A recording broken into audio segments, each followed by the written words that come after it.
Hello and welcome back to the Sallybrook Bar, where we are now going to be going on to our review of the good old Budwiser. Obviously a very basic, very iconic and stereotypical beer, American, yes. But it is up there with all the common beers, and we're going to see how this one compares to Carlsberg from my wonderful little 2 pennies worth point of view.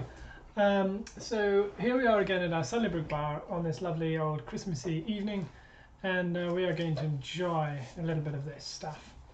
But before we get into it, let's have a few little pointers of information, which most of you will know already probably if you know anything about Budweiser. Okay, so it's an American style pale lager, produced by Anheuser-Busch. Sorry, I probably pronounced that wrong. But anyway, yeah, currently part of the Transnational Corporation.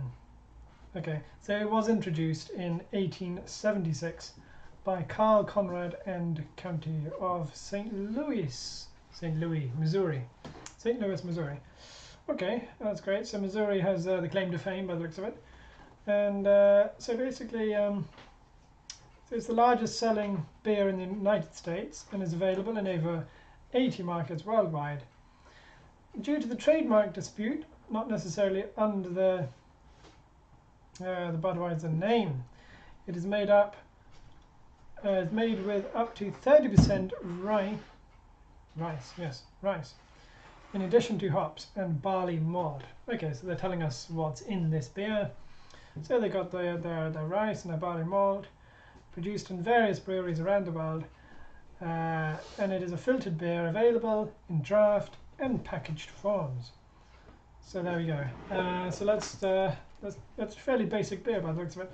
By the way, they do say it's king of beers. I don't know if that's probably up for dispute. I don't know if I'd call Budweiser the king of beers, but it probably is the king of beers in the United States. So let's crack this one open and have a little taste. Again, nothing too gassy. I don't want to throw dirt on any of the other ones, but if you open, say, Canadian or Carling, you'll get all this foam busting out of your can as soon as you open it up, and it goes and makes a mess on your fingers.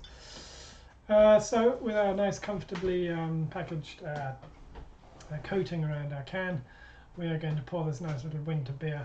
Not that it's been warmed or anything, but fresh beer is always nice, even though it's cold outside.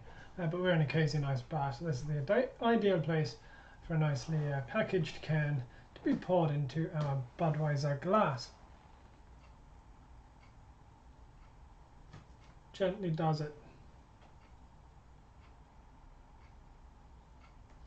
Oh, I went a bit fast with this one, but yes, probably in a bit too much of a hurry, but never mind. So, second drink of the evening, fear not. I'm not stumbling around yet, but look, I'm going to see how this compares because the taste is still quite fresh from the Carlsberg, and now I'll be able to compare, since it's under an hour since I have polished off that Carlsberg, and now we're going to have a little sip of this one and see which beer I think, and which you should probably think, no, not really, but which I think tops the other. Cheers on this one.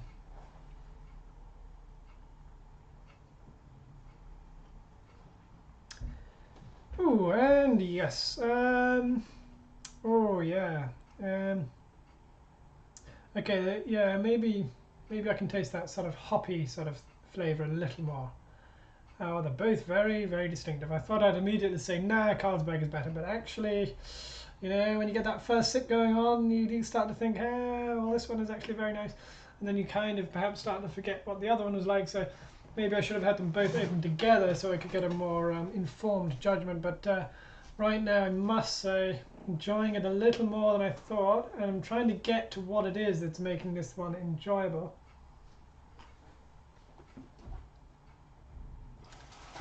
There is a kind of distinctive flavour, alright, as with every beer. Yeah, it's kind of the fact that it's just a beer. It's just really unpretentious. Yeah, it's just an absolute normal lager.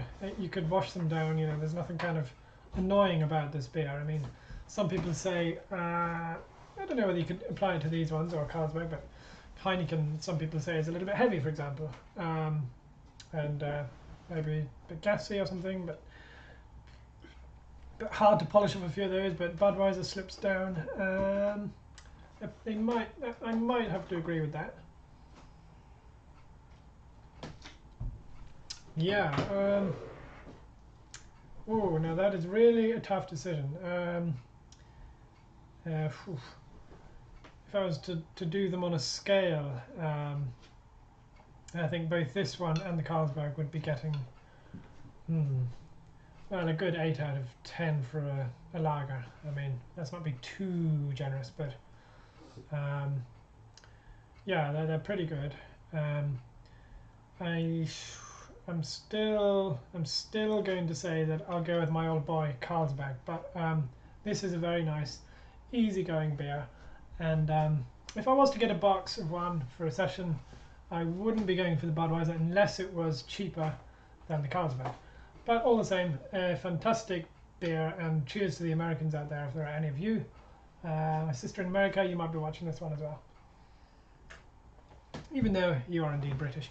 So thanks for watching that one, and it was great having a little banter there at the Sallybrook Bar. So I'll leave you to get on with your own carousings.